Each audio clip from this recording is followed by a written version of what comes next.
Hi there, I'm Joey. I'm Jacob. And we are watching Star Trek for the first time. Last time on Star Trek Deafness. And actually, for the most part, a pretty thoughtful interpretation of it. Yeah.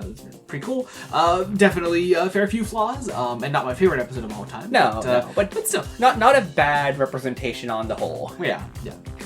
Today, I'm pretty concerned. Concerned. Today we're watching an episode called The Schizoid Man. Oh, man. Oh, no. Oh, no. Oh, no. Oh, man. Okay, so we have, like, a certain history, mostly back in our TOS videos. We have a history of people commenting on our videos where we're like, hey, this thing could be potentially problematic. My favorite in particular was back in our Paradise Syndrome video. Oh, okay. When someone was like, what's racist about the episode? Oh, the fact that she's Native American. I'm like, you're clearly not actually paying attention to what the episode is saying about her. Anyway, otherwise, I think when we show our concern for types of things, I guess we should probably explain it. There's just a really long history of poor portrayals of people with schizophrenia, DID, things like that. I am worried. This is the late 80s. Yeah, little worried. Yeah. Oh man. Hopefully it's unfounded. I guess we'll find out. We're going to get into post-episode thoughts in a second. Be sure to join us then. We're about to watch The Schizoid Man. So that was just Turnabout Intruder again. That was just the TOS finale, Turnabout Intruder. I think I was more offended by this than I was by Turnabout Intruder in a weird way. Although in Turnabout Intruder I was definitely, somewhat blinded by the fact that I was saying farewell to a show that I loved. Yeah, there's that. But also, this is basically the same thing. Somehow with less agency involved. Yeah, I think because, at least in Turnabout Intruder, there's two bodies that were swapped. I suppose. Not just one body inhabiting two minds. Yeah. And they're... This is a tricky one. This is a really tricky one. On one hand, our initial fears about the title of the episode do not so much refer to someone... someone actually with DID, but also does still feed into the harmful tropes of a bad person living inside someone's mind with DID, and it's like, okay, sure, that's what the episode is referring to, and it's just... I'm tired. God. Oh man. But on the Turnabout Intruder comparisons that I was more thinking of here, there's the matter of agency, and also I would say there's the matter of everyone else around them holding the idiot ball in their respective episodes. In this case, nobody can fucking tell that Data's acting weird. When Data is just objectively being weird. Yeah. And, like, maybe... There's a certain extent. It gets to a certain point where you're just like, okay, maybe you could explain it away as, like, something's wrong with his programming, And so they look into that. But even then, like, people are still falling for quite a lot. Wesley, we all recognize as a fucking idiot, but even Wesley is being a dumbass here, right? Like Wesley is like supposed to be like some great big thinker of the future, yeah, and he's like always falling for something. Yeah, oh yeah, totally.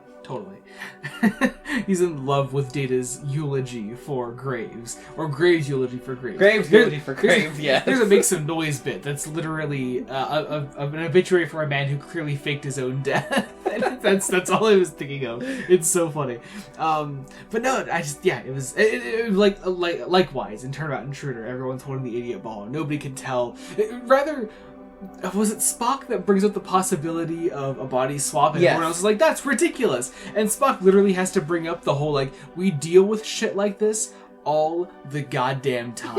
Right? Are you kidding me? Which makes it even funnier that it's the end of TOS. Yeah, yeah, like, that's hilarious in that episode. Yeah. And, like, this episode, okay, I'm trying to decide if, because earlier in the episode when Graves is still alive and he's, like, trying to be all chummy with Data and, like, doing the whole grandfather analogy. He hums, like, from Wizard of Oz. And Data looks, what's that? And he's like, whatever. Data doesn't know it. Yeah. That's the point. Yeah.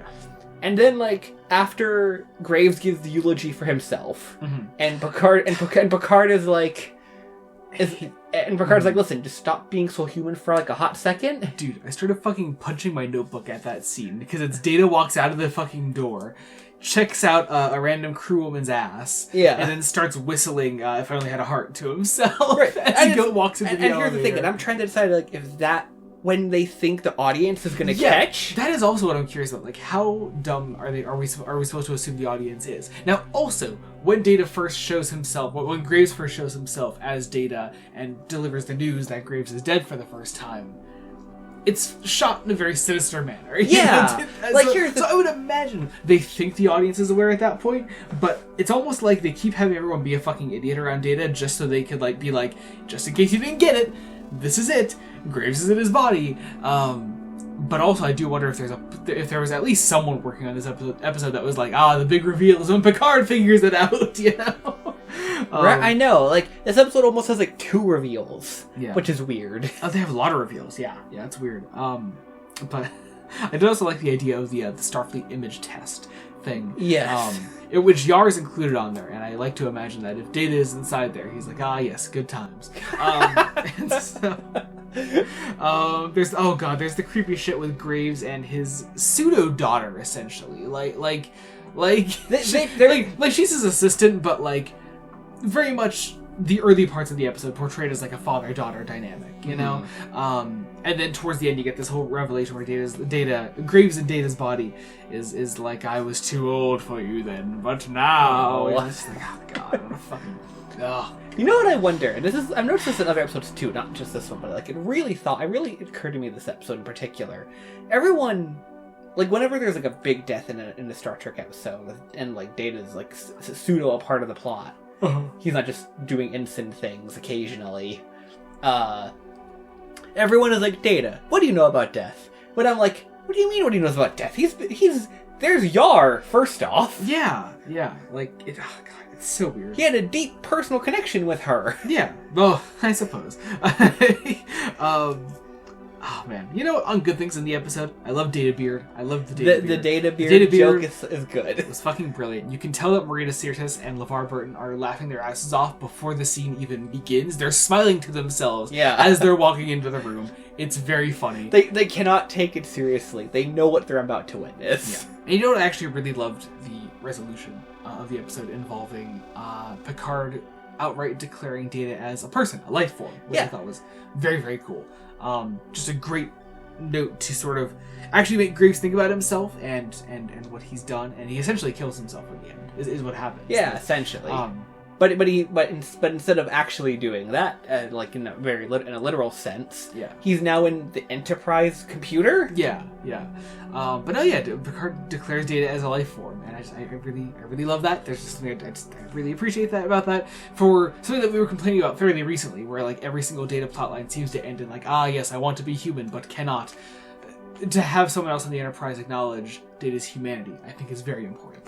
Data very rarely gets that outside affirmation about who he is. That's exactly it. It is the acknowledgement of others of what Data wishes to be, and therefore he is. You know, It in a way, Data's want to be human is what makes him human, and that I really appreciate. So.